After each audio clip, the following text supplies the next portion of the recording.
bienvenue en tout cas. Merci pour votre intérêt pour cette conférence organisée par le réseau Fibois France, donc opéré par Fibois Sud, la profession de la région Provence-Alpes-Côte d'Azur.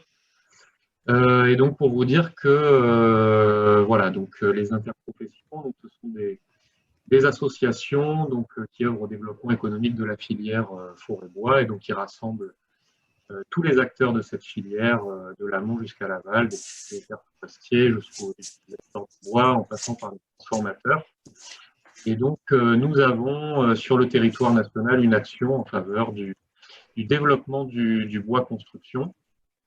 Et donc, on organise effectivement des conférences pour le développement des compétences des acteurs, mais aussi on accompagne les porteurs de projets, les maîtres d'ouvrage. Et donc, vous pouvez retrouver donc, dans chaque interprofession en région des prescripteurs donc à votre écoute pour toutes vos questions, si vous avez des projets de construction de bois, voilà, ils sont là pour vous accompagner. Et donc, ils organisent régulièrement des événements comme celui-ci à portée locale ou nationale, de la formation également. Et donc, c'est l'occasion aussi pour vous dire que Fibois Sud a une formation, si vous intéressez au sujet des façades bois, on a aussi une formation donc les 29 et 30 avril en matinée sur l'isolation phonique dans les constructions bois. Et il reste quelques places, donc n'hésitez pas à nous contacter si ça vous intéresse. C'est en 18 conférences les matinées des 29 et 30 avril. Merci à tous en tout cas. Claire, je vais te repasser la parole pour présenter nos intervenants de cette matinée. Alors, en premier lieu, on va accueillir Yves-Marie Ligaud, qui est ingénieur structure bois, qui a fondé son bureau d'études, Yves-Marie Ligaud en région parisienne, il y a plus de 15 ans, si je ne me trompe pas, et qui travaille activement sur différents sujets en recherche et développement et qui participe aussi aux travaux sur la normalisation et notamment en ce qui concerne la thématique de l'incendie. Donc aujourd'hui, on va vous parler de cette nouvelle solution de façade bois. Mais avant, Yves-Marie va vous présenter un petit peu le contexte réglementaire dans lequel on se situe. Voilà, Yves-Marie, je te laisse la parole. Oui, alors je vais partager mon écran. Voilà, j'espère que tout le monde le voit comme il faut. Peut-être affichage, mon écran. Voilà, donc bonjour, j'interviens donc en tant que bureau d'études membre d'IBC et ayant participé à la mise au point de cette solution dans le groupe Feu qui est animé par Bois HD. Donc en pratique, moi je vais déjà essayer de mettre en situation le contexte réglementaire, dans quel cas on doit appliquer cette fameuse règle du C+D et donc les solutions qui permettent d'y satisfaire. Mais en préambule, je voudrais donner bien ma position. Donc, on doit tous être d'accord, on va dire, que le bois brûle. Je pense aussi qu'il faut bien connaître la réglementation pour pouvoir l'appliquer. Le bois, effectivement, l'incendie, c'est un danger avec le bois. Donc, on a tendance à effectivement appliquer le sacré principe de précaution. Ce qui nous conduit aussi donc à anticiper les évolutions et du coup dans ce cadre-là jusqu'où aller dans les évolutions. Donc c'est des questions que l'on se pose nous au quotidien quand on est sur nos projets, en particulier comment intégrer les surcoûts, comment intégrer les surépaisseurs, puisque quand on protège le bois principalement c'est avec des plaques de matériaux incombustibles. Et comment gérer aussi les questions liées au surdimensionnement des pièces pour la résistance au feu. Alors bon, toute intervention a droit à sa petite citation. Donc dans la vie, rien n'est jamais acquis d'avance. Il faut régulièrement maintenir la flamme de la persévérance allumée, de Mokhtar Keïta. Alors, les textes réglementaires français ont pour but d'assurer principalement la sécurité des personnes et des secours. On ne parle pas aujourd'hui dans la réglementation d'assurer la sécurité des biens. Donc pour ça, il y a trois principes. D'une part, éviter les risques de démarrage et de propagation de l'incendie, assurer la sécurité et l'évacuation des personnes pendant l'action de l'incendie et permettre aussi l'intervention des secours donc pendant une certaine durée. Donc on voit là se dessiner deux propriétés principales, à savoir d'une part la réaction au feu, donc c'est une définition, la contribution qu'un matériau peut apporter à l'incendie, et puis la résistance au feu, donc qui est la durée pendant laquelle l'élément considéré va remplir sa fonction malgré l'action de l'incendie. Alors, un petit point sur le contexte européen, parce qu'on est souvent comparé en disant, voilà, tel pays, on peut le faire, nous, on ne peut pas le faire, ou inversement, nous, on est plus permissif que certains autres pays. Et en fait, il faut comprendre que les critères d'évaluation sont communs à tous les pays d'Europe. Par contre, chaque pays reste souverain pour définir ses règles de sécurité. Et donc, c'est ce qui explique un petit peu les disparités de faisabilité entre les pays. Et si on prend un exemple assez simple, finalement, c'est si on compare par analogie avec le code de la route et les limitations de vitesse, on est tous à peu près d'accord pour compter la vitesse en km/h, ou en tout cas, on a des possibilités de transcription sur la définition de la vitesse. Et puis, chaque pays va être souverain pour fixer ses propres limitations en fonction de l'histoire du pays, des retours, des politiques menées, etc. etc. Alors, ceci étant dit, les textes qui concernent les façades, alors je vous ai fait un petit historique, j'en ai oublié un d'ailleurs, il y a un premier arrêté qui date de 59 qui définit ce qu'on appelle le feu conventionnel, c'est-à-dire une courbe de température en fonction du temps. Et puis ensuite, on a cet arrêté de 70 donc, qui parle de laisser le pire. On a l'IT 249 de 1982 qui n'avait pas beaucoup d'illustrations, qui étaient plutôt des principes et plutôt du texte, et qu'on n'avait pas beaucoup utilisé pour les constructions bois, puisque la venue des constructions à hauteur est venue par la suite, en fait, avec l'augmentation de la justification de résistance au feu par l'Eurocode, et puis avec la demande croissante en construction bois de hauteur importante. Alors, on a pour les établissements recevant du public donc l'arrêté du 25 juin modifié, puis pour les habitations, l'arrêté du 31 janvier 86 modifié. Donc, chaque modifié, enfin, quand on voit arrêté modifié, ça veut dire qu'il y a eu des ajouts. Il garde la date d'origine de l'arrêté, sauf quand il est complètement refondu. Mais quand c'est des ajouts, en fait, c'est modifié. Donc, c'est à vous d'aller chercher la dernière version du texte, donc ça se trouve sur Légifrance par exemple. Voilà. Donc ensuite, on a l'arrêté du 24 mai 2010, donc qui est la révision des articles CO20 et CO21 et qui induit la nouvelle version de l'IT 249, qui est toujours en cours actuellement. Ensuite, sur laisser le pire, on a un protocole interlabo qui date de juillet 2014. Puis la sortie des différents guides bois construction et propagation du feu par les façades, donc la version 1 de juillet 2016, la version 2 de 2019, puis enfin la version 3 qui est sortie en décembre 2020 et qui est une mise à jour des précédentes et qui tient compte en fait des nouvelles exigences imposées par l'arrêté du 7 août 2019 concernant les chutes d'objets. Voilà, et puis plus récemment, la loi Elan, avec la définition des immeubles de moyenne hauteur.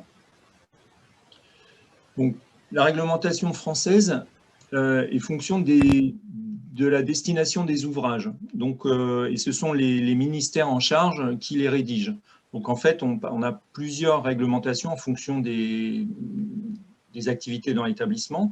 Donc, les établissements recevant du public, je pense que la définition est dans le titre, les habitations, les immeubles de grande hauteur, donc eux, ils sont définis comme étant les bâtiments de plus de 28 mètres, enfin la hauteur du dernier plancher à plus de 28 mètres pour les bureaux et pour les ERP, et la hauteur des derniers planchers à plus de 50 mètres pour les logements. Ensuite, on a les lieux de travail et les installations classées pour l'environnement. Donc 4 ministères, pardon, et 5 réglementations, puisque c'est le ministère de l'Intérieur aussi qui rédige les IGH. Alors, la loi Elan, elle introduit donc un objectif de réversibilité de bureaux en logement, avec donc une harmonisation des IGH pour les planchers au-dessus de 50 mètres et une nouvelle dénomination entre 28 et 50 mètres qui s'appellerait les IMH. Donc, ça impose un nivellement entre bureaux et logements, avec probablement l'application d'une règle du C+D également en bureau, ce qui n'est pas le cas aujourd'hui. La loi Elan, elle demande aussi une réduction des coûts de construction et elle fait un focus sur la propagation du feu par les façades, puisque je pense que c'est concomitant à sa rédaction dans la période où on a eu les grands incendies des tours à Londres, là, les tours Grenfell. Voilà, tout ça, ça nous impose d'avoir une appréciation de laboratoire pour les façades ventilées. Donc, c'est l'appréciation de laboratoire que vous présentera Amélie tout à l'heure. Donc, le cas des façades pour les ERP, c'est donc l'arrêté du 24 mai 2010. Donc, je vous invite à en prendre connaissance et à les télécharger. Donc, l'article CO20, l'article CO21 précise donc que la règle du C+D est applicable donc, dans 4 cas dans les ERP. Donc, d'une part, aux façades des bâtiments comportant des locaux réservés au sommeil au-dessus du premier étage, donc c'est-à-dire à partir du R+2.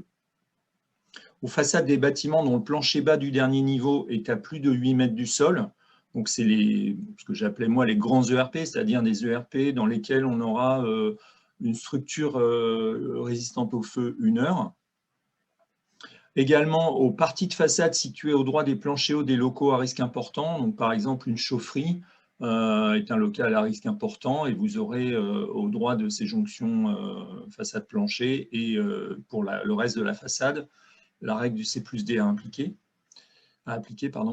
Et enfin, aux parties de façade situées au droit des planchers d'isolement avec un tiers, par exemple, un tiers, c'est une autre activité dans le bâtiment.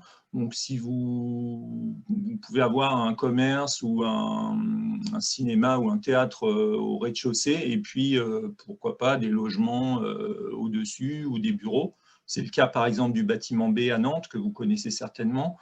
Vous avez un ERP au rez-de-chaussée et des bureaux dans les étages supérieurs.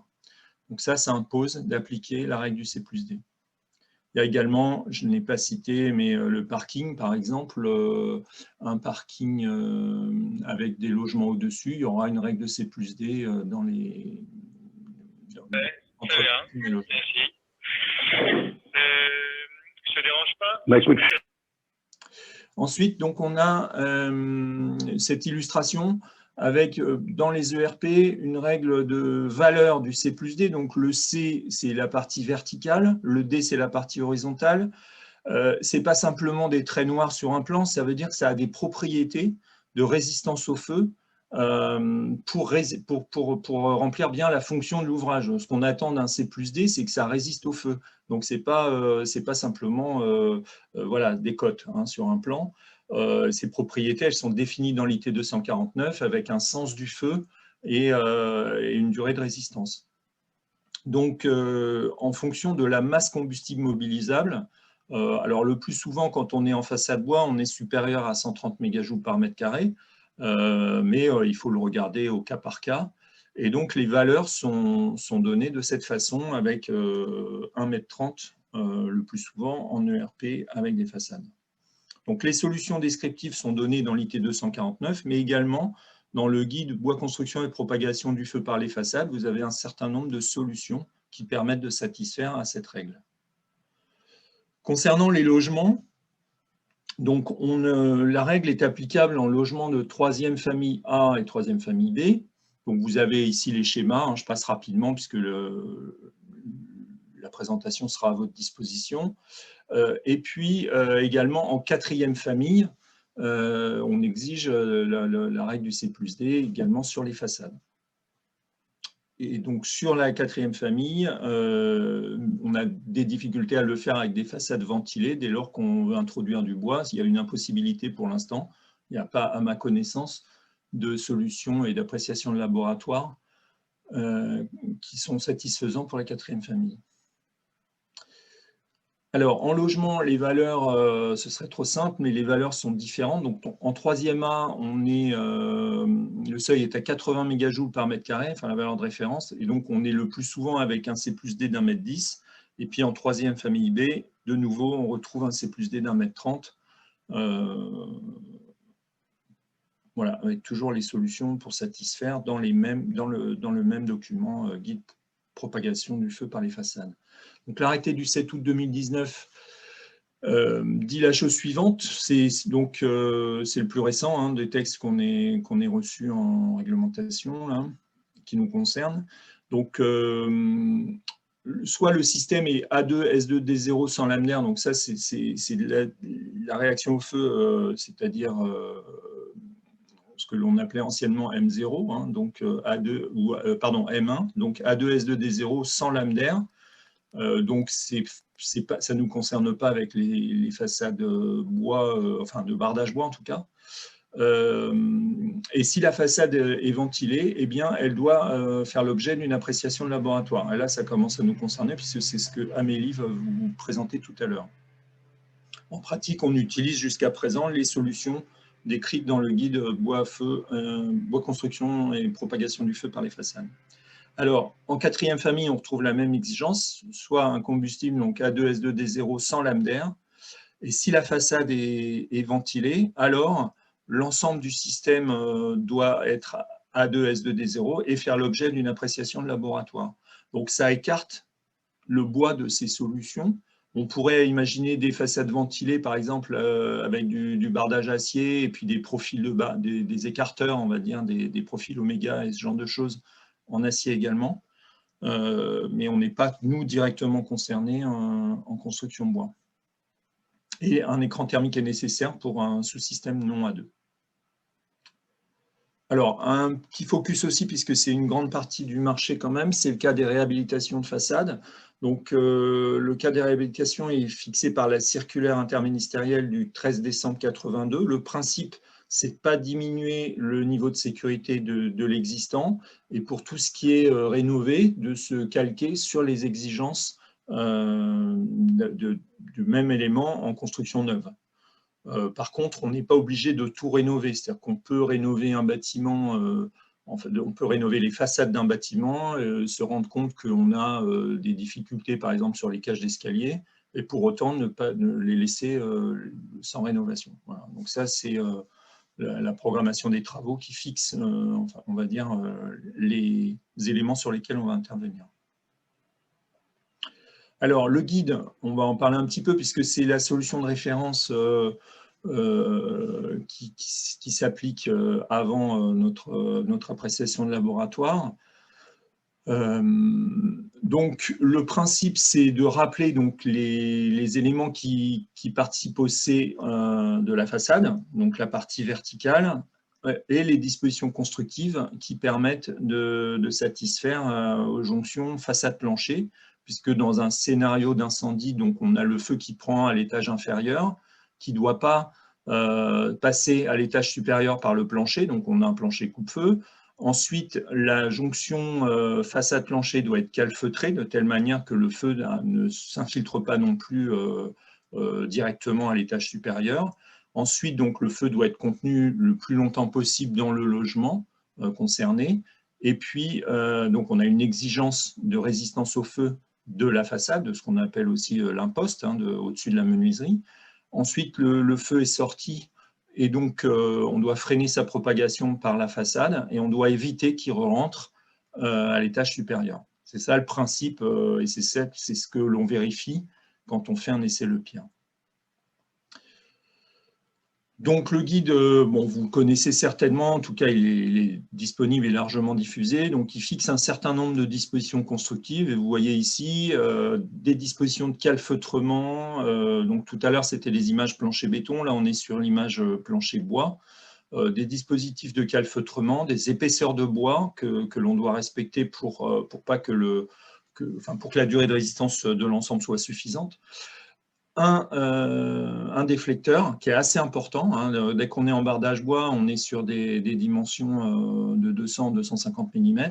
Et puis, en plus, on doit fixer ce que vous voyez ici assuré, un firestop, donc qui est une bande intumescente qui va se dilater en cas d'incendie et freiner, et en tout cas empêcher l'effet cheminée dans la lame d'air. Concernant le bardage, les profils sont décrits également. Donc, c'est des profils conformes au DTU et à la norme NF 14915.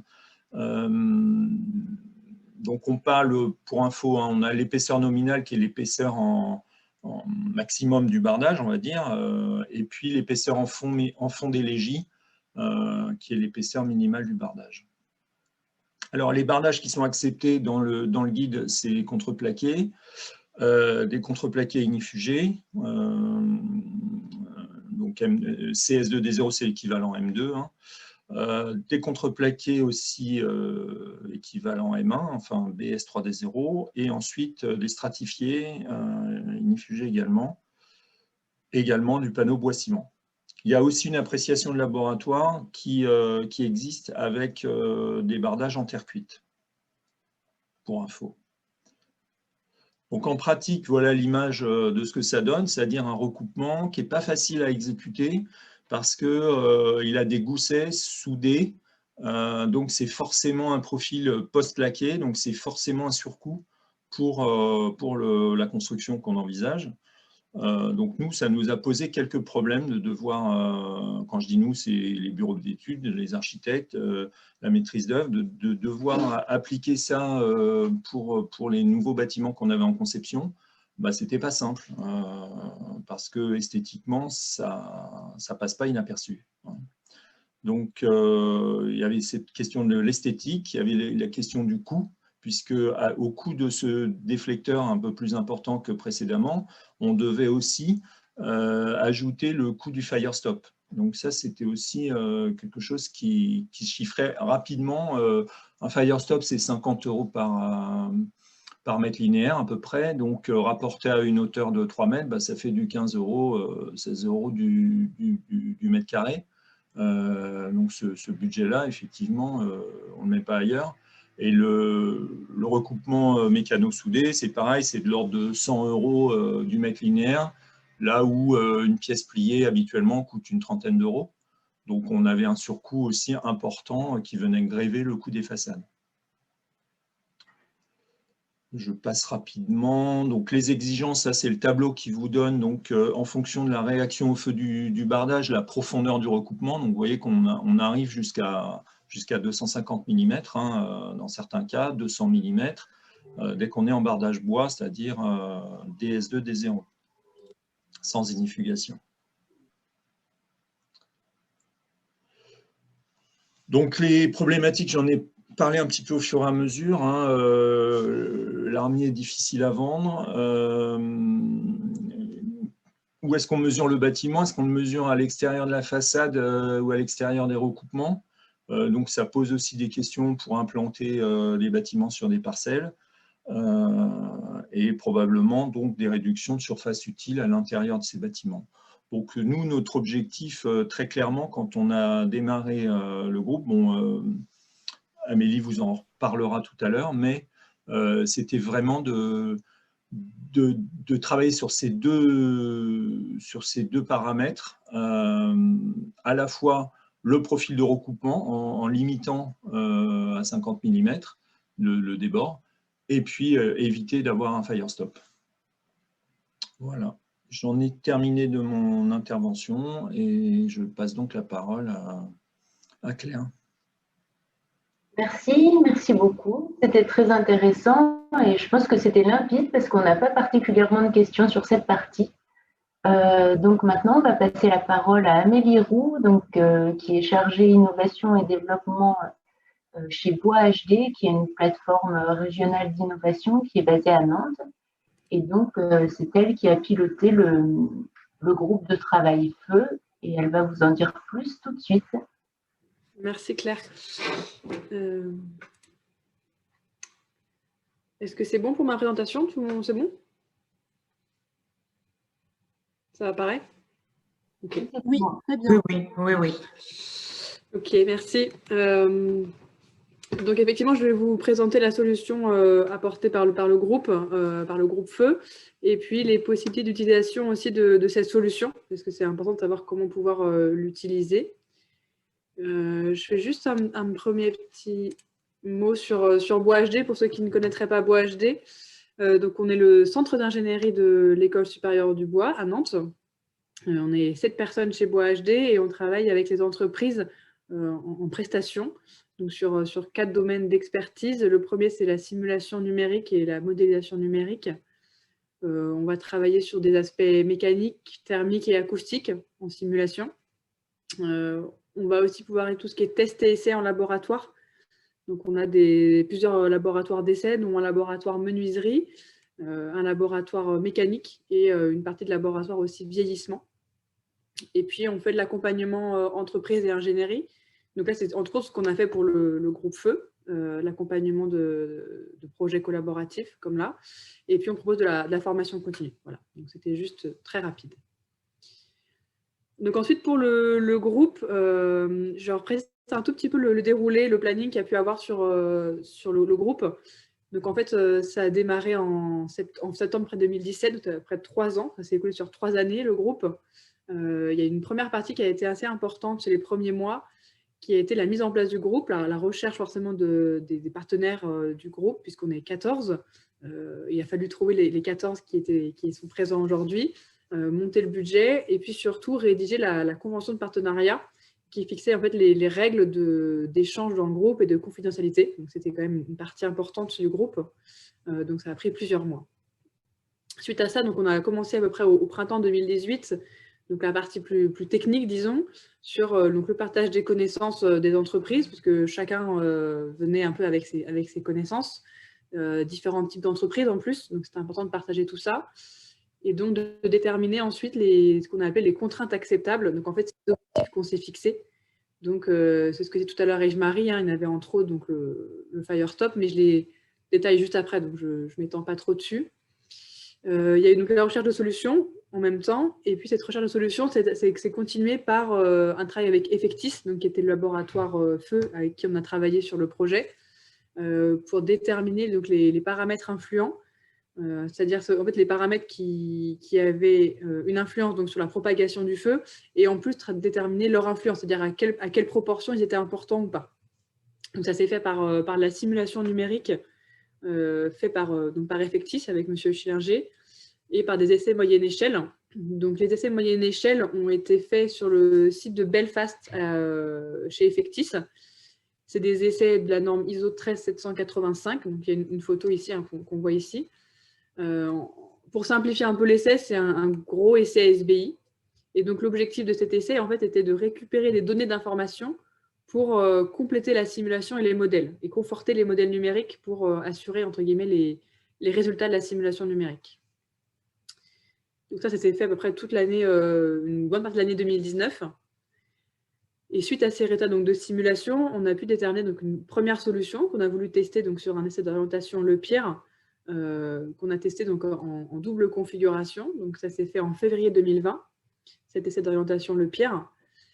Et suite à cet essai d'orientation, donc on a réfléchi à optimiser en fait, ces solutions, où là on a testé donc 2 configurations. On avait séparé en 2 le corps d'épreuve ici, avec une solution, disons, très optimiste et une solution un peu plus pessimiste. On espérait en avoir au moins une des 2 qui fonctionnait.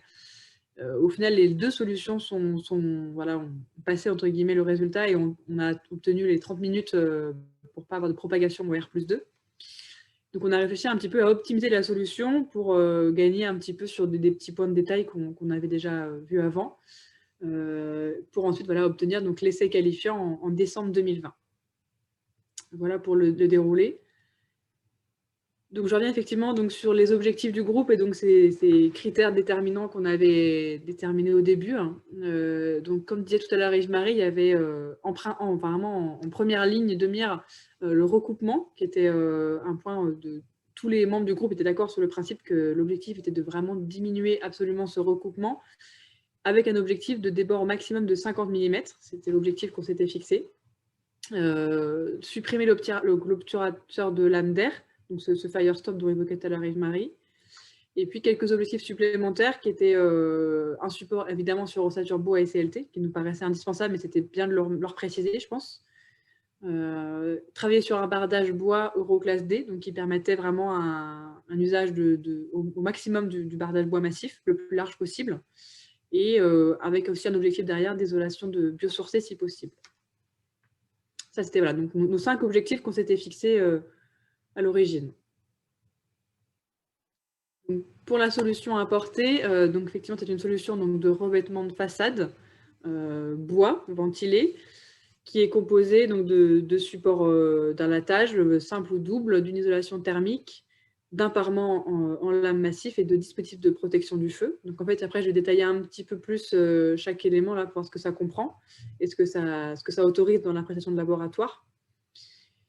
Et puis, ces systèmes de revêtement est effectivement posé sur plusieurs supports possibles, j'en parle après, dont le support bois évidemment. Ce système de revêtement est utilisable sur donc des bâtiments ERP du premier groupe à partir du R+2 et les bâtiments d'habitation de troisième famille. Voilà. Donc sur les supports qui sont autorisés pour ce revêtement de façade bois, c'est évidemment donc le support bois. Donc c'est effectivement un objectif qu'on avait. Je précise juste que les essais ont été faits sur façade ossature bois. En fait, on aurait pu faire les essais de revêtement, juste uniquement le revêtement de façade sur un support, en fait sur le support d'essai d'Effectis, qui est plutôt bétonné. Mais le groupe s'est mis d'accord de vraiment faire l'essai avec une façade bois derrière pour éviter toute question ou toute suspicion de dire le revêtement est fait sur une façade de béton et donc le bois derrière, il masse combustible, etc. Enfin, voilà. Donc ça a été vraiment un choix du groupe de se dire on fait l'essai avec une façade structure bois derrière, même si on aurait pu ne pas la faire. Donc ça engendrait quand même un surcoût pour le groupe, mais qui était important pour nous voilà, de faire l'essai avec. Donc les supports possibles, c'est effectivement les supports bois, donc ossature bois CLT, et tout ce qui va être support béton, maçonnerie, donc plein ou creux, briques, etc.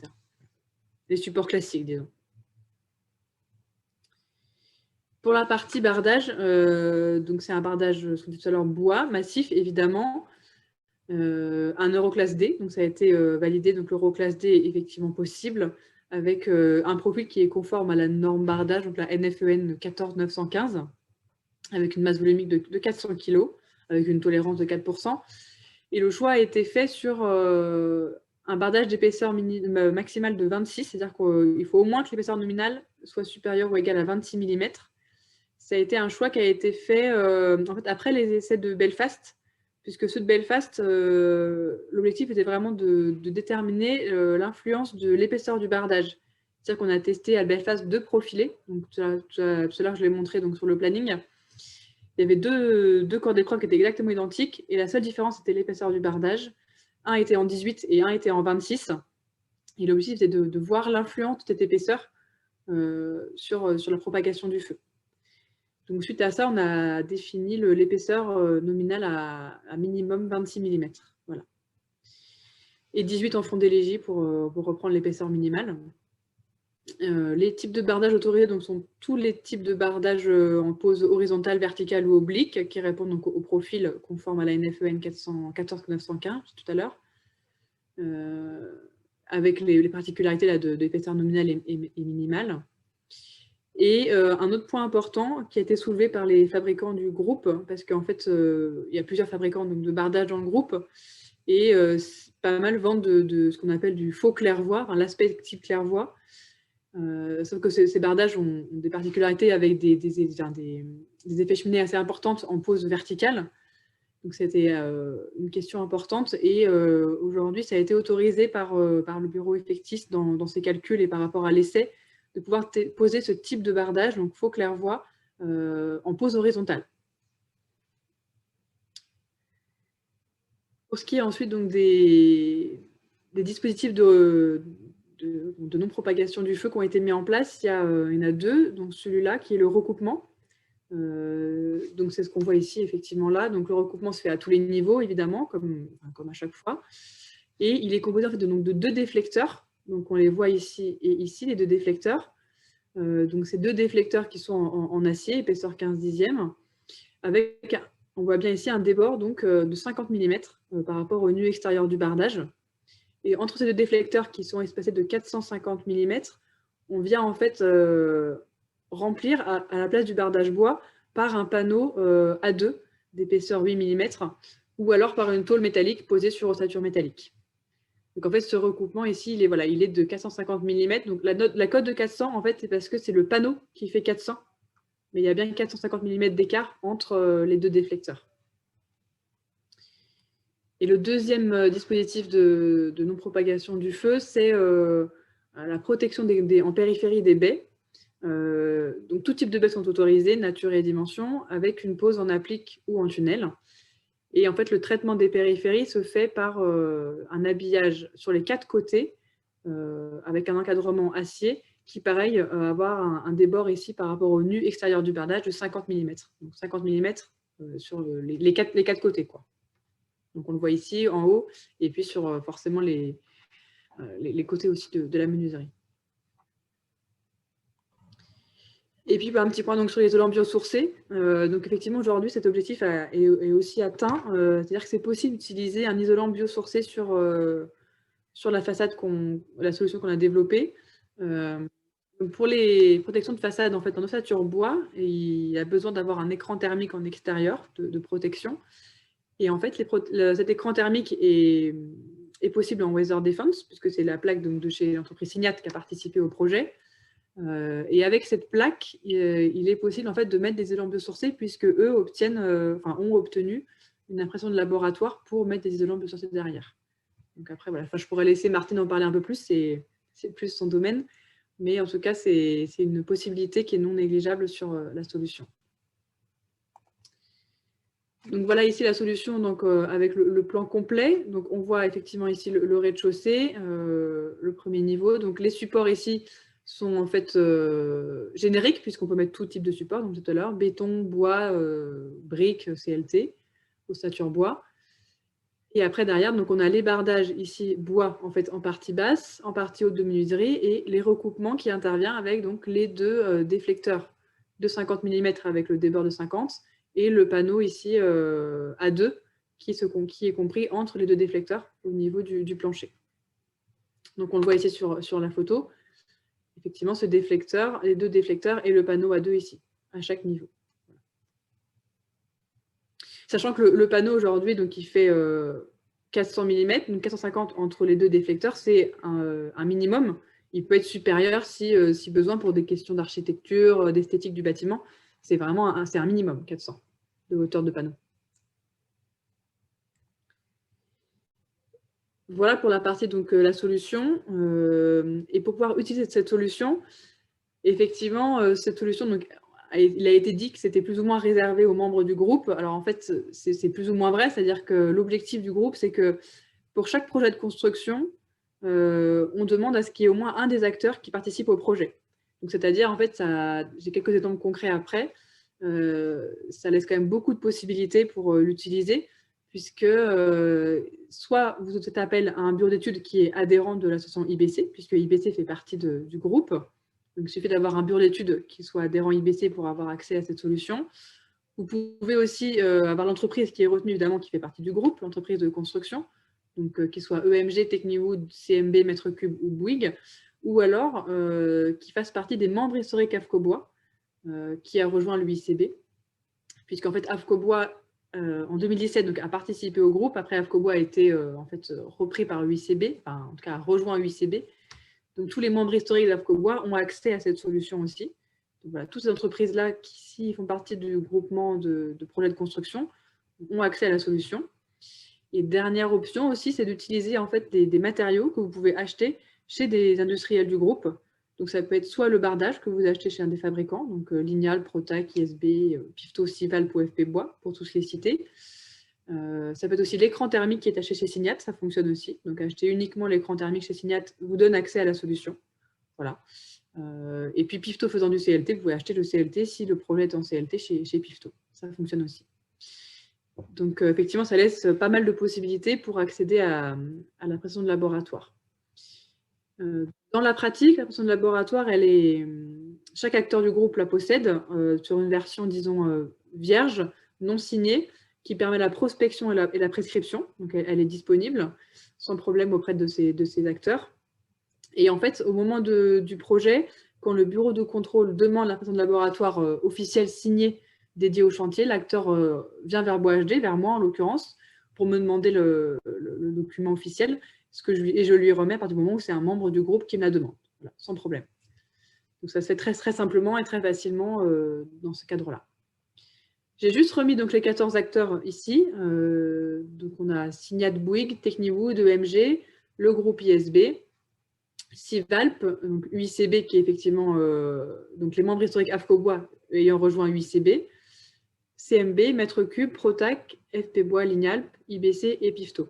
Donc en fait on a 14 acteurs, mais en vrai beaucoup plus, puisque déjà UICB, ce n'est pas un acteur, mais c'est tous les membres historiques AFCO Bois, donc ça fait peut-être une dizaine derrière en plus. Et IBC également, qui en fait reprend tous les membres bureaux d'études adhérents IBC. Donc Yves-Marie, je ne sais pas combien vous êtes chez IBC, je ne sais pas trop, 80, non? Yves-Marie, si tu as un nombre, enfin voilà.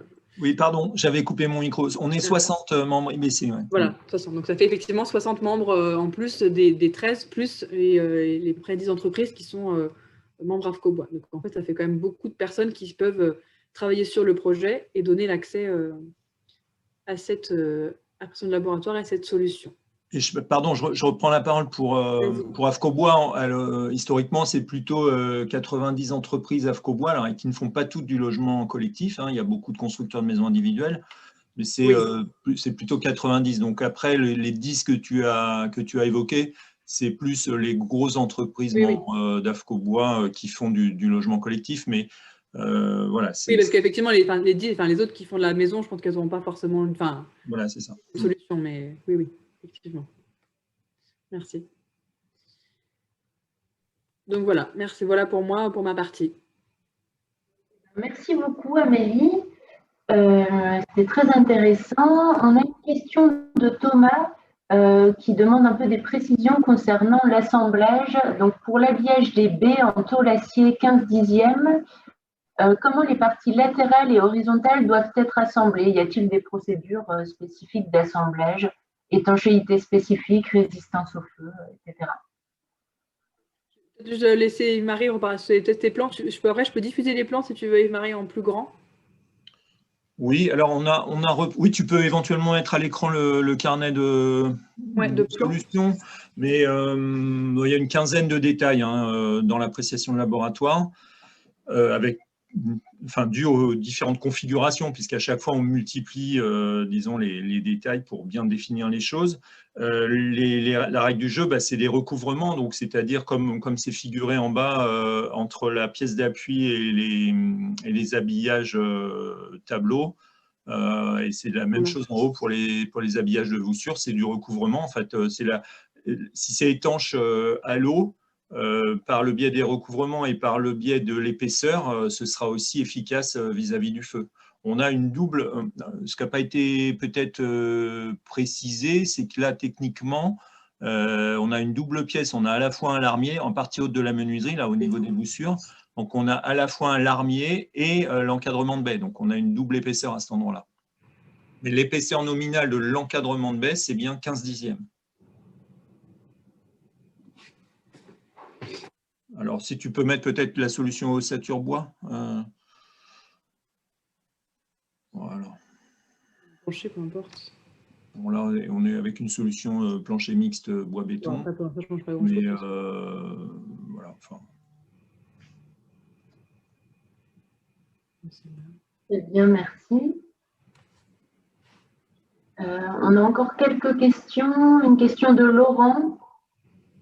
Qui dit « Merci d'apporter quelques précisions sur les produits écrans thermiques biosourcés, s'il vous plaît. Sont-ils tous admis réglementairement par les bureaux de contrôle et par les assurances ?» Alors, l'écran thermique biosourcé, oui, non, c'est bon. C'est plutôt les biosourcés qu'on peut mettre en place avec les biosourcés, c'est ça, si je comprends la question? Oui, c'est ce que je comprends aussi. Alors, en fait, les biosourcés sont possibles avec l'écran thermique de chez Signat aujourd'hui, donc la Weather Defense, parce qu'eux ont un PV feu qui autorise avec leur plaque des isolants biosourcés. Donc, en fait, dans le cadre de la solution, on peut mettre un écran thermique, donc soit en Weather Defense, soit en équivalent, sachant que pour mettre un biosourcé derrière, il faut que cette plaque elle ait une autorisation de mise en œuvre avec des biosourcés. Donc, c'est le cas de Weather Defense, puisque eux participent au groupe, il n'y a pas de souci, on le sait, et du coup, Cinet met à disposition cette possibilité avec leur plaque. Sur d'autres plaques, il faut qu'elle ait le PV qui va bien, quoi. Donc, effectivement, ce n'est pas forcément le cas de toutes les plaques et de tous les biosourcés. Peut-être que Martine peut prendre la parole 3 minutes pour reparler de sa plaque, c'est peut-être plus simple. Oui, effectivement, la Weather Defense en tant qu'écran thermique est validée avec de la fibre de bois, avec de la paille et avec du biofibre de chez Cavac. C'est ce que j'explique plus loin après dans ma présentation. On va pas aller plus loin sur ce sujet-là quand vous allez y revenir. Après, peut-être que plus tard, il y aura d'autres plaques. Peut-être que vous aussi, vous allez agrandir votre spectre des élans biosourcés, etc. Enfin, voilà, c'est-à-dire qu'aujourd'hui, c'est ces élans-là qui sont limités. Très bien. Il y a une autre question sur les exigences concernant la position des déflecteurs. Est-ce qu'il y a une exigence sur la position des déflecteurs? C'est une question de Quentin. Alors, par rapport au positionnement par rapport au plancher, j'imagine? J'imagine. Est-ce qu'il pourrait se situer? Oui, c'est la question, c'est ça. J'imagine qu'il y a un déflecteur au niveau du plancher. Après, là, sur les détails, on voit que le deuxième déflecteur est plutôt en allège. Est-ce qu'il peut être en linteau? C'est-à-dire que, est-ce que toute cette partie-là peut être ici? Oui, en fait, là, on a la partie qui est en panneau A2. Oui. Il est plutôt au-dessus du plancher. Sur les détails, est-ce qu'il peut être en dessous du plancher? Alors, Yves-Marie, de mémoire, elle peut être ajustable. Après, elle ne peut pas être tout en dessous. Yves-Marie, tu m'interromps si… Alors, je ne sais pas répondre. En fait, on a testé, la solution qu'on a testée, c'est celle qui est à l'écran. Pour moi, c'était ajustable. On avait posé la question, c'était la question d'un des membres du groupe. Donc, elle peut être variable, mais dans une certaine limite. Et là, la limite, elle est détaillée, je pense, dans l'APL, mais je ne l'ai pas en tête. En fait, on a l'IT 249 qui demande un déflecteur par niveau en nez de plancher. Donc ça, on doit le respecter puisque c'est réglementaire. Et l'appréciation de laboratoire, elle se substitue, je pense, à cette règle. Mais pour l'instant, on n'a pas imaginé, nous on a imaginé la mettre en nez de plancher, voilà, mais je ne vois pas la mettre par exemple directement en sortie de menuiserie. Non. Pour avoir une allège bois plus importante. Je pense que ça changerait les configurations d'essai, mais on va poser la question au labo. Mais pour moi, elle était ajustable par rapport au nez de plancher, c'est-à-dire que le premier déflecteur pouvait se situer un peu plus bas. On a réfléchi aussi… quand on a fait le positionnement des éléments, on a réfléchi aussi à la préfabrication des murs qui partent bardés depuis l'atelier. Donc là, tel que c'est préfabricable. Si on se mettait à cheval, je pense qu'on serait moins bon du point de vue préfaille, ça obligerait à une intervention par la suite sur la façade. Très bien. Alors, sans doute sur le même sujet, on a Xavier qui nous demande quelles sont les règles qui définissent comment se répartissent sur la façade donc les recoupements de 450 mm. Donc, j'imagine que c'était la même question. Je ne sais pas si Xavier, vous voulez prendre la parole pour préciser.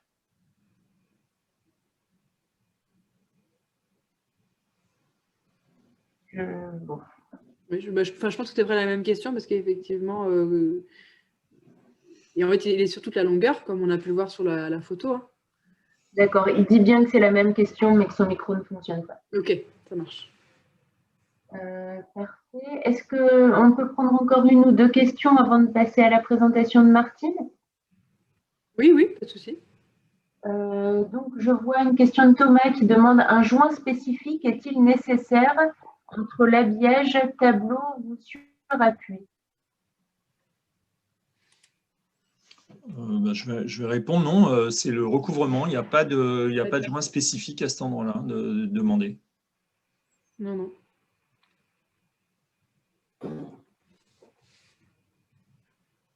Et une autre question sur l'impact carbone. On a eu une question sur la solution présentée ne grève-t-elle pas le calcul stockage carbone avec la mise en place de tôle acier, a priori en plus grande quantité que dans une solution conventionnelle? Bon, enfin, en vérité, la solution conventionnelle ne fonctionnerait pas, en tout cas bois pour ça, mais je vous laisse répondre. Le bois, si on avait fait des habillages bois, on peut se poser la question, bien sûr, ils auraient contribué. Donc nous, quand on a réfléchi dans toute la frise de temps qu'a présenté Amélie, on a quand même réfléchi pas mal. On a imaginé, sans avoir d'idée préconçue sur la solution finale, la solution définitive, pardon, on a imaginé toutes les possibilités. Je peux vous dire qu'on a eu des séances de réflexion tous azimuts pour dire voilà, la flamme, si le profil en sortie de menuiserie, on lui donne cette tête-là et qu'on dévie la flamme sur le côté et que on a même imaginé à un moment donné faire un espèce de U pour contenir la flamme dans la partie en imposte au-dessus de la menuiserie. Vous voyez là où, je ne voyais pas ma souris, mais là, la partie de bardage qui est entre la menuiserie et le recoupement, on s'est dit, bah là, c'est là qu'il faut canaliser la flamme, sauf qu'une fois qu'on l'avait canalisée, on ne savait plus quoi en faire et qu'elle se propageait par les extrémités. Enfin, vous voyez, on a passé du temps à réfléchir et on était à chaque fois plus d'une dizaine présents. Donc, pour en revenir à la question, le bois, on l'a écarté parce que le bois va contribuer pendant l'essai. Et ce qu'on cherchait à éviter, c'était justement une contribution trop forte. Donc là, c'était un des choix qui a été assez facile à faire dès le début, a été de dire on est tranquille, entre guillemets, avec l'acier 15/10, donc on part là-dessus. Voilà. Et ça ne modifiait pas beaucoup les pratiques parce que les tableaux bois, on va pouvoir les faire peut-être pour tableaux voussure, mais on ne peut pas les faire pour les pièces d'appui. Enfin, c'est assez compliqué à réussir. On a des murs qui sont de plus en plus épais. On a besoin d'une pente de 15 degrés sur les pièces d'appui bois. Donc, en gros, on ne les fait pas. Et on est quand même beaucoup plus tranquille vis-à-vis de l'étanchéité avec des éléments métalliques. Voilà. Donc, ça, c'est mon point de vue en tant que bureau d'études. Mais moi, je ne fais plus du tout d'habillage tableau bois. Ok, très bien. On a encore des questions, mais je pense qu'on peut passer la parole à Martine, si vous voulez bien. Oui. Claire ? Oui, Olivier. Oui, juste, je voulais rajouter une petite précision à ce que vient de dire Yves-Marie. De toute façon, comme dans ces situations, on a besoin d'une appréciation de laboratoire. L'autre qui est disponible pour le moment, qui n'est ni plus ni moins que le guide bois construction et propagation du feu par les façades, impose un habillage en tôle. C'est simplement l'épaisseur qui change. Hein, dans le guide CSTB, c'est 10/10, alors que dans l'appréciation de laboratoire que présente le groupement, ici, c'est 15/10. Mais dans tous les cas, de toute façon, c'est des habillages métalliques. Merci de cette précision. Donc maintenant, on va donner la parole à Martine Angéli, donc, qui est référente sécurité incendie pour le groupe ETEX, qui est un groupe qui regroupe plusieurs marques, donc la marque Signat, dont on a pas mal parlé tout à l'heure. Donc, pour cette présentation, c'est moi qui vais partager l'écran. Et donc, Martine, vous me faites signe quand vous souhaitez qu'on change. Merci Claire, on peut y aller. Donc, bonjour à tous, je suis Martine Angéli, je suis référente sécurité incendie et en même temps responsable du service d'assistance technique téléphonique du groupe ETEX. Et Signat est une marque commerciale du groupe ETEX comme Promat, comme Eternit. Signat est ex-Lafarge-Plâtre. Voilà. On peut passer à la suivante. Alors, excusez-moi. Donc, Signat innove depuis plusieurs années sur des solutions base de plâtre pour l'extérieur et nous disposons d'une technologie unique sur le marché qui nous permet de proposer des plaques de plâtre pour la façade des bâtiments. Les solutions validées dans le guide ne nous semblaient pas répondre totalement aux demandes de nos clients, et notamment pour la justification des résistances à l'humidité dans le temps et des différentes pressions de vent. Donc, en 2015, nous avons pu obtenir la validation par une APL d'un écran thermique 30 minutes, validé par un essai-feu, bien sûr. Suivant. Des solutions biosourcées, c'était une évidence parce que nous avions de fortes demandes de justificatifs feu pour ces isolants dans les ouvrages. Et aujourd'hui, tous les systèmes plafond, cloison, contre-cloison, gaine, etc., validés avec une laine de verre, sont désormais validés au feu avec de l'isolant Biofibre Trio de chez Cavac pour 30, 60 et 120 minutes. Juste Claire, on ne l'a pas en mode plein écran?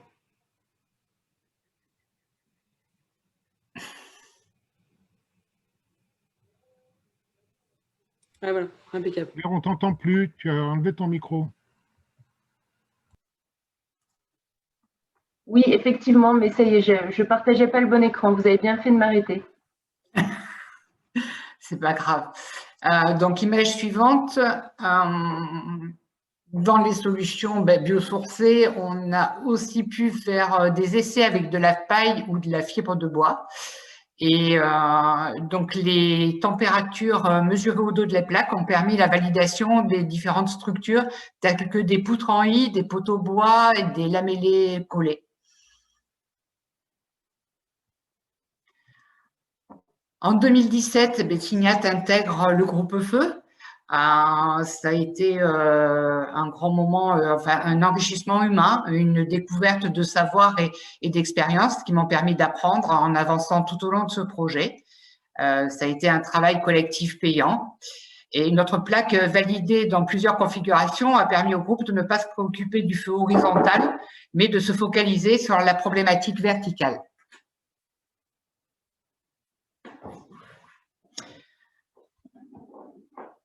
Développée pour des constructions en structure bois ou métallique en France et en Angleterre, la plaque Weather Defense a permis d'apporter par les fonctions de résistance au feu, réaction A1, par pluie rigide et voile de stabilité. Elle résiste parfaitement aux conditions climatiques sévères, chaleur, gel, vent.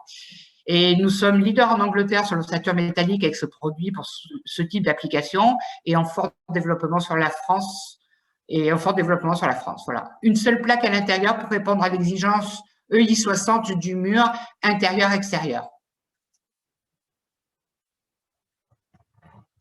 On passe à la suivante. Donc, c'est une liberté architecturale. Alors, pourquoi une liberté architecturale? C'est que avec un avis technique, Signat est obligé d'imposer un type de menuiserie, un type de mise en œuvre, et nous avons choisi de passer pour l'instant par un ETPM, qui est une évaluation technique préalable de matériaux, validée pour 5 ans par le CSTB. Parce que la pose dépend surtout de la conception de la façade. Chaque projet est différent avec des dispositions particulières. Mais avec notre technologie, nous pouvons accompagner tous les professionnels du bois et certains industriels intègrent cette ETPM dans leur demande d'ATEX ou d'avis technique. Voile de stabilité, nous avons l'exemple du chantier Trédit en région parisienne. Donc, la fabrication en usine en 3D se situait dans le département du 31. Après, il y a eu chargement sur les camions et transport donc de Toulouse vers la région parisienne, ce qui on a pu par là arriver à prouver qu'il n'y avait aucun problème au niveau de voile stabilité et qu'aujourd'hui nous pouvons valider en fait. Voilà.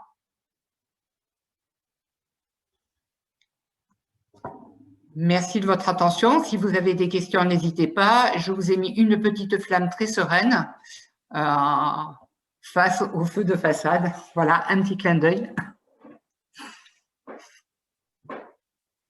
Merci beaucoup. Je suis peut-être passée un petit peu vite sur les diapos. Enfin, voilà, s'il y a des choses que vous voulez revoir ou si vous voulez y passer plus de temps, Martine. Voilà. Je ne sais pas si on a un bon binôme sur cet aspect-là.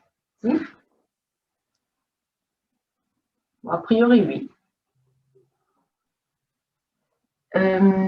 Alors, Peut-être, est-ce qu'il y a des questions spécifiques sur cet écran thermique ou des précisions?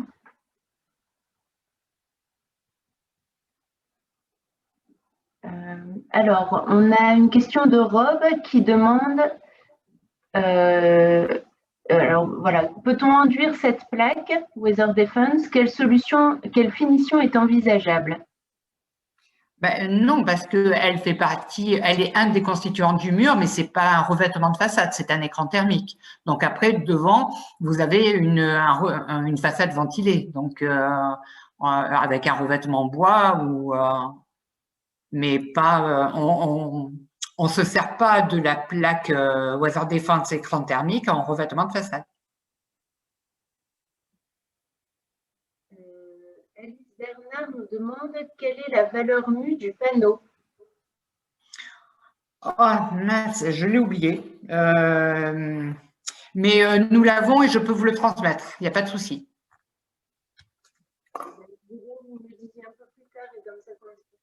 J'entends pas du tout, excusez-moi. Je veux bien que vous me l'envoyiez un peu plus tard et donc je le diffuserai. Je le transmettrai, d'accord. Écoutez, ça semble très clair. Thomas nous demande si c'est un panneau perspirant. Je sais que oui, aussi. Donc, là aussi, j'ai des valeurs à vous adresser. Je note toutes les demandes, hein, je suis désolée. Vous faites bien. Une autre question de Cola qui se demande si l'isolant n'est pas biosourcé, mais bon, là, du coup, on va peut-être sortir un peu de notre sujet. Si l'isolant n'est pas biosourcé, peut-on utiliser n'importe quel écran thermique? Du moment qu'il est à 2 S1D0 et qu'il a été validé en tant qu'écran thermique par un essai-feu, oui, bien sûr. Enfin, je me permets de répondre à la place d'Amélie, mais oui.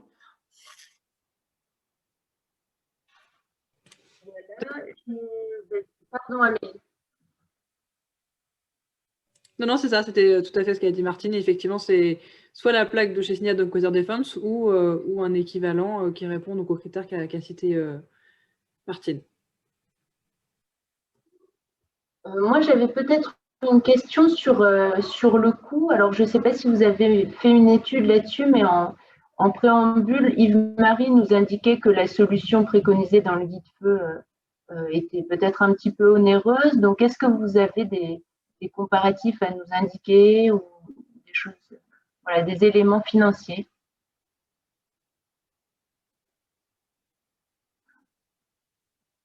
Des éléments financiers sur la plaque? Non, alors, non, pardon, Martine, pas sur la plaque, sur la solution d'une façon globale. Alors, on n'a pas fait d'études économiques a posteriori là, de la solution telle qu'elle a abouti, puisqu'en fait, on avait, on sait déjà ce qu'on a économisé, mais effectivement, comme on a le double recoupement, on est quand même un peu plus cher qu'une solution en deuxième famille. C'est vrai qu'en deuxième famille, on aurait un seul recoupement en pièces pliées, on aurait du bardage sur l'ensemble. Là, en troisième famille, par exemple, on va avoir un peu moins de bardage puisqu'on a la plaque A2. La plaque A2, elle vaut moins cher que du bardage. Ça peut être un simple bandeau en tôle, comme ça a été dit par Amélie. Et on a un deuxième recoupement. Alors effectivement, on est un petit peu plus cher qu'en deuxième famille, je dirais 30 € par mètre linéaire. Donc mettons, voilà, sur les façades de 3 mètres, ça nous fait 10 € par mètre carré en plus. Voilà. Donc c'est quand même pas, je pense, par rapport à toutes choses égales par ailleurs, c'est très très raisonnable économiquement.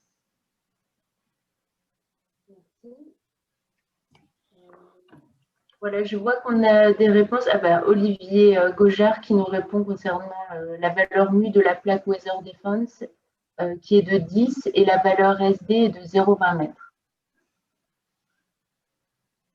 Moi, j'avais encore une autre question donc, sur la solution au global. Est-ce qu'il y avait, enfin a priori non, mais j'imagine que certains ont une sensibilité, Est-ce qu'il y avait des architectes autour de la table dans le groupe Feu? Est-ce que vous avez eu des retours de la part des architectes sur voilà, le côté esthétique de cette façade? Alors, juste pour effectivement en parler de ça, ça a été pas mal évoqué. Le fait de ne pas avoir d'architecte autour de la table, ça a été une discussion entre membres du groupe, puisqu'à un moment donné, on a essayé d'ouvrir un peu le groupe à d'autres acteurs. Ça a été le cas d'acteurs qui sont arrivés un petit peu après. Donc, ça a été des questions qui ont été prises en compte, même s'il n'y avait pas d'architecte autour de la table. C'est des questions qui ont été souvent discutées. Et d'ailleurs, des personnes qui étaient de membres d'entreprises, du groupe, avaient effectivement cette sensibilité de dire qu'elle était en prescription et souvent en première ligne des projets en amont. Et donc, elle avait cette idée de se dire, est-ce que ça va plaire aux archis et comment ça va réagir? Donc, en tout cas, ça a été soulevé régulièrement comme question. Il n'y avait pas d'architecte autour de la table. Pour les retours, pour ma part, j'en ai pas eu. Yves-Marie, peut-être toi, ton côté, plus après des bureaux d'études d'IBC? Alors non, on n'a pas eu encore de retour parce qu'en fait la solution, enfin ce que vous avez peut-être compris, c'est qu'on était sous confidentialité pendant 3 ans, donc ni les uns ni les autres n'avons pu communiquer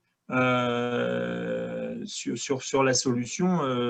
Je veux dire que même moi, aux assemblées générales d'IBC, je disais qu'on travaillait, mais je pouvais montrer aucune image de ce qu'on était en train de faire. Vous voyez, c'était les clauses de la convention qui nous liaient avec les autres membres du groupe, et donc ça a été un petit peu entre guillemets secret, en tout cas discret. Voilà. Donc, il n'y a pas eu de retour. Et aujourd'hui, c'est vrai que l'information, le communiqué de presse, je pense qu'il est paru courant février de mémoire. Ça fait 2 mois, oui, à peine. Oui. Moi, personnellement, en tant que bureau d'études, je n'ai pas eu de demande spécifique pour ça. J'ai eu des remarques, effectivement, des architectes avec qui je travaillais. Bon, il faut savoir aussi que je ne dis pas que les architectes sont radins, mais on a tous mis de l'argent. C'est-à-dire qu'IBC a mis de l'argent, chaque membre du groupe a mis de l'argent pour participer à ce projet. Et que je ne sais pas si un architecte en cabinet individuel aurait pu de lui-même dire bah, je mise. Voilà, on n'a pas, effectivement, c'est pas des partenaires qu'on est allé chercher. Parce que au début, pour la création du groupe, le téléphone a beaucoup fonctionné avec le réseau que l'on avait les uns les autres, le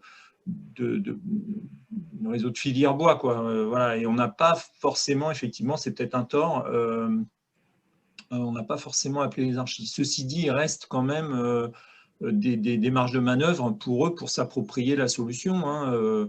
Ce qu'on a dessiné là, c'est en noir et blanc, hein, ce que vous avez vu, mais les panneaux, on peut les décorer, on peut imaginer d'autres patchwork sur la façade. Enfin, je pense qu'il y a encore beaucoup de choses à développer autour de cette solution.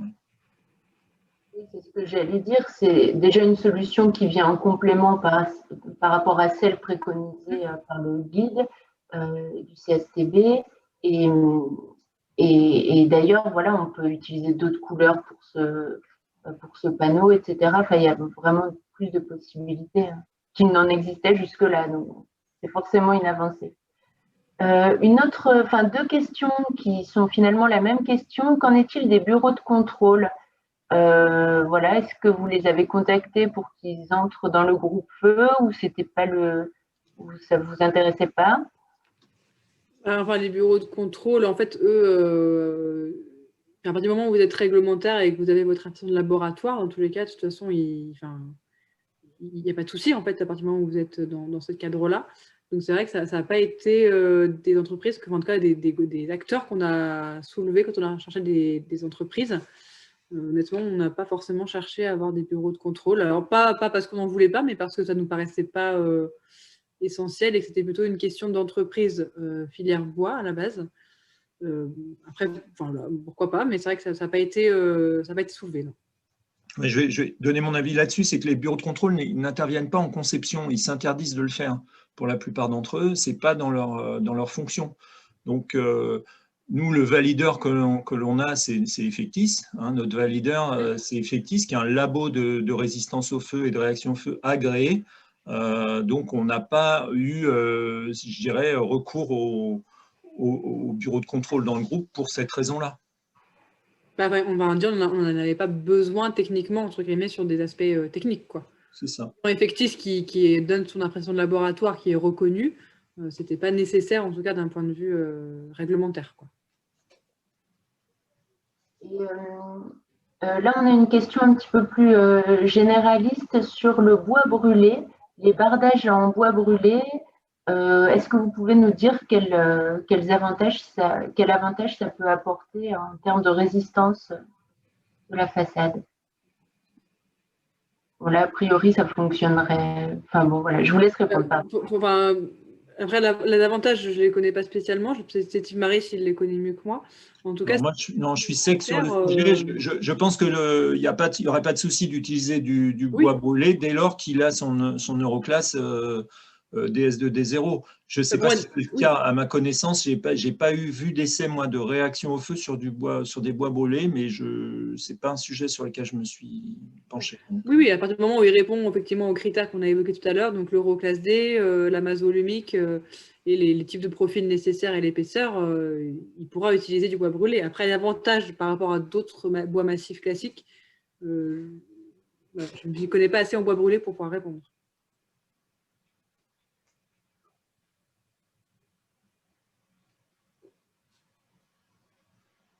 Alors, on a une question de Maxime Baudran, qui demande, à part le châtaignier, est-ce qu'il y a des essais en cours sur des bardages en feuillus? Alors, peut-être que, Maxime, tu veux préciser ta question?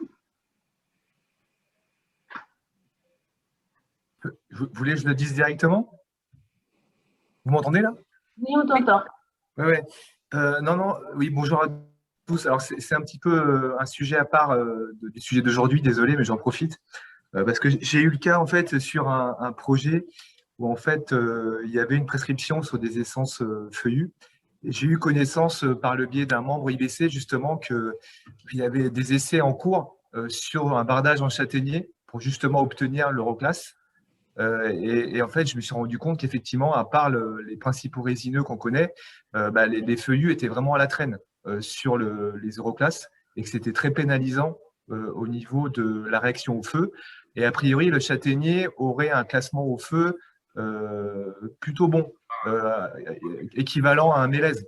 Donc, il y aurait sans doute des opportunités aussi de pouvoir prescrire autre chose que des essences classiques. Mais là, on sort un petit peu des industriels présents dans le groupement. Et je ne sais pas si vous avez des retours ou si vous aviez aussi contacté dans le groupe Feu des acteurs aussi sur les feuillus, parce qu'en fait, on a surtout des acteurs du résineux. Alors, il me semble, Maxime, bonjour, qu'il y avait eu des essais Irabois sur les feuillus au moment où on a fait la campagne d'essai Irabois, donc en 2002, pour qualifier les résineux et les feuillus vis-à-vis du nouveau système Euroclass. Donc, je pense, je vais aller vérifier tout à l'heure, mais je pense qu'on a des essais justement de châtaignier qui étaient effectivement prometteurs pour friser l'Euroclass C.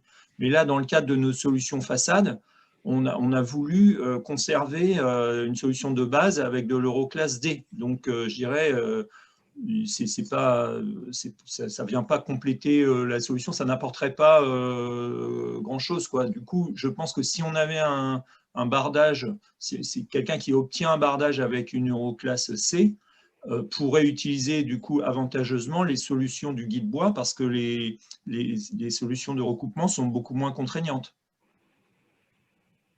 Le guide bois CSTB et FCBA, j'entends. Ok, merci. Merci. Merci. Peut-être encore une question. J'ai reçu une question toujours sur les bardages. Si on utilise des panneaux composites à base de bois, j'imagine que la réponse est un peu la même, mais je vous laisse répondre. Oui, je veux bien répondre. Effectivement, à partir du moment où l'Euroclass D, c'est un minimum requis, on peut utiliser tout ce qui est meilleur. Ouais. Bon, encore une fois, si on utilise des panneaux type bois-ciment qui sont en Euroclass B, sauf erreur de ma part, on n'a pas besoin d'avoir le double recoupement. On peut se contenter d'une façade complète en Euroclass B avec les solutions qui sont déjà dans le guide bois construction et propagation du feu par les façades. Et justement, le fait d'avoir un Euroclass D, du coup, nous, dans notre solution, C'était de se dire, on part sur des choses assez pessimistes pour pouvoir nous dire qu'on pourra faire que mieux si on a d'autres matériaux, quoi. C'est logique de dire on part sur du D. Parce que la question avait été posée, est-ce qu'on part sur un Euroclass C ou D à la base dans notre choix? Et on s'était dit, finalement, on préfère partir sur un Euroclass D comme objectif pour pouvoir avoir, en fait, entre guillemets, le moins bon et ne permettre tout ce qui est au-dessus. Très bien. Il me semble qu'on a fait le tour des questions. Sauf si, voilà, s'il y a une question de dernière minute, allez-y. Oui, Claire, il y a eu une question tout à l'heure à laquelle j'ai répondu par écrit, mais en léger différé. Donc, c'était la question des profils métalliques en aluminium. Donc, je précise pour tout le monde, non, on ne peut pas utiliser d'aluminium quand on veut lutter contre la propagation du feu parce que l'aluminium fond à 610 degrés, je crois, et que du coup, les 610 degrés, on les atteint au bout de 3 minutes là, dans l'essai. Donc, ce serait absolument pas efficace. Et il y a déjà eu des essais de fait avec malheureusement des profils alu qui ont montré leur faiblesse. Très bien. Je vous remercie tous. Donc, cette conférence sera disponible en replay. Je vous ferai passer le lien avec tous les compléments que nos animateurs vont transmettre. Je finis encore par une petite pause publicitaire. Florent Bigot vous en a parlé tout à l'heure. On organise là une formation sur l'isolation phonique des bâtiments bois qui se tient à distance sur 2 matinées, les 29 et 30 avril, donc c'est cette semaine. Et donc, il nous manque au moins 2 personnes pour maintenir cette formation. Donc, si le sujet vous intéresse, n'hésitez pas à m'envoyer rapidement un petit mot, soit dans le chat, soit sur mon adresse. Voilà, j'arrête avec la pause publicitaire, mais je profite qu'on ait du monde. Et je vous remercie à tous et je vous souhaite un bon appétit.